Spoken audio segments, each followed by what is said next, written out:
Deep in the heart of whispering pines and sun-dappled waters lived Grandpa Hank, a man carved by time and the river he called home. His days were a quiet harmony, the gurgle of the current, the rustle of leaves, the creak of his rocking chair. Although the melody of his life was incomplete, a connection lost, a harmony missing. One day, a change that was on the horizon arrived. Rosemary, Grandpa Hank's daughter, and Max, her son, entered his world like a storm cloud caused by the anxiety that comes with being a teenager. Their lives in the city were in direct opposition to the peaceful simplicity of the cabin. Because they had been apart for so many years, their conversations were stuttering and their smiles were forced. Since they wanted him to move closer to civilization, they advised him to sell his cabin and move to the city. The shift was met with resistance by Grandpa Hank, who was a stern and unyielding individual who clung to his independence. Nevertheless, a glimmer of optimism appeared amid the tension. Grandpa Hank, noticing the yearning in Rosemary's eyes and the lost light in Max's gaze, suggested that they go fishing for a week. This would be an opportunity to reconnect with one another and to repair what had been damaged. Rosemary and Max were reluctant but agreed. They were serious about mending the relationship. Max found himself attracted to the world of casting lines and waiting for the tug, even though he initially displayed hostility to the idea. His negative attitude was gradually chipped away by the combination of the excitement of setting the hook, the patience that was required to reel in a catch, and the calm respect they had for the species they encountered. To lighten his stern demeanor, Grandpa Hank told his grandson stories about his previous catches and the lessons he had learned while fishing. This helped him form a connection with his grandson via their mutual appreciation for the art of fishing and the knowledge it contained. Max patiently waited for a bite and finally felt like he had the hang of it, casting his line with practiced ease. Max, who was used to the quick pace of the city, found himself calming down and absorbing the rhythm of the river.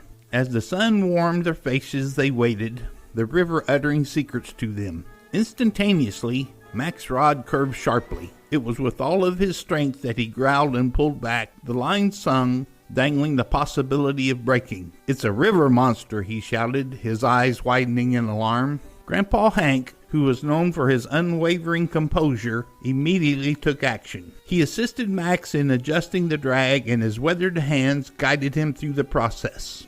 Alongside one another, men and fish engaged in a war that was conducted in silence. Max's muscles were showing signs of effort, and sweat was trickling down his forehead. As it moved across the water, the line was like a silvery streak against the color blue. At the same moment that Max was beginning to believe that he could no longer pull, the fish finally broke the surface. It was a tremendous size. The catfish was about the size of a young child, and its skin shimmered in the sunlight. Its whiskers looked like knotted ropes.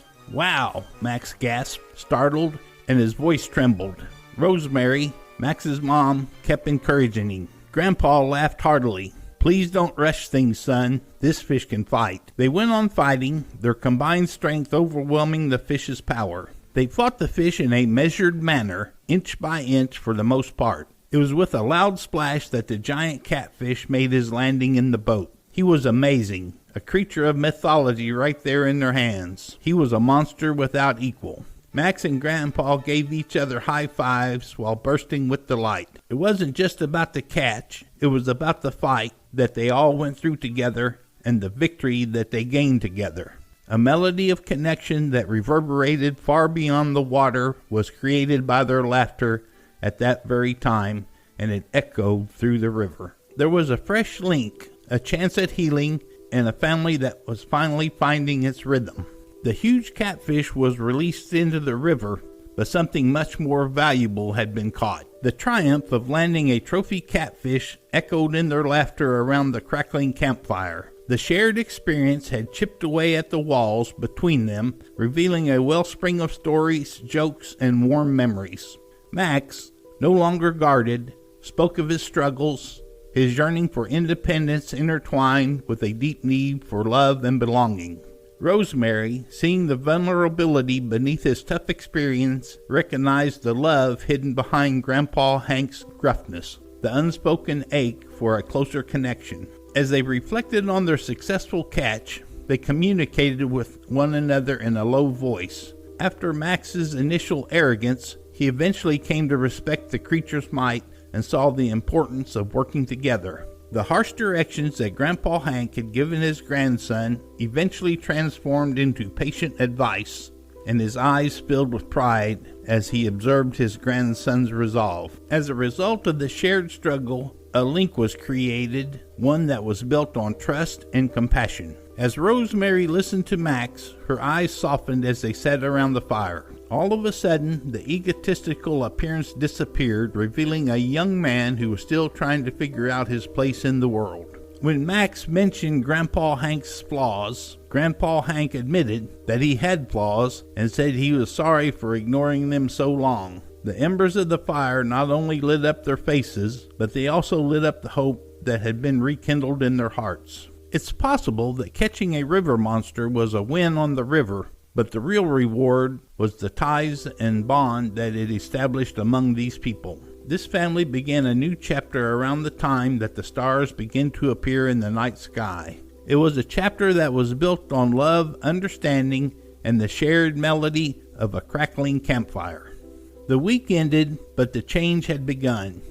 Rosemary and Max reconsidered selling the cabin, a symbol of the life they thought they wanted, but Hank, his eyes filled with love and understanding, assured them his happiness lay by the river. He simply wished for more visits, more shared moments. And so, the river continued its song, a lullaby of peace and hope. The melody had changed, richer, deeper, with a harmony of love and forgiveness flowing through its current. For Grandpa Hank, the music of his life was no longer a solitary tune. It was a symphony of family, forever bound by the river's embrace.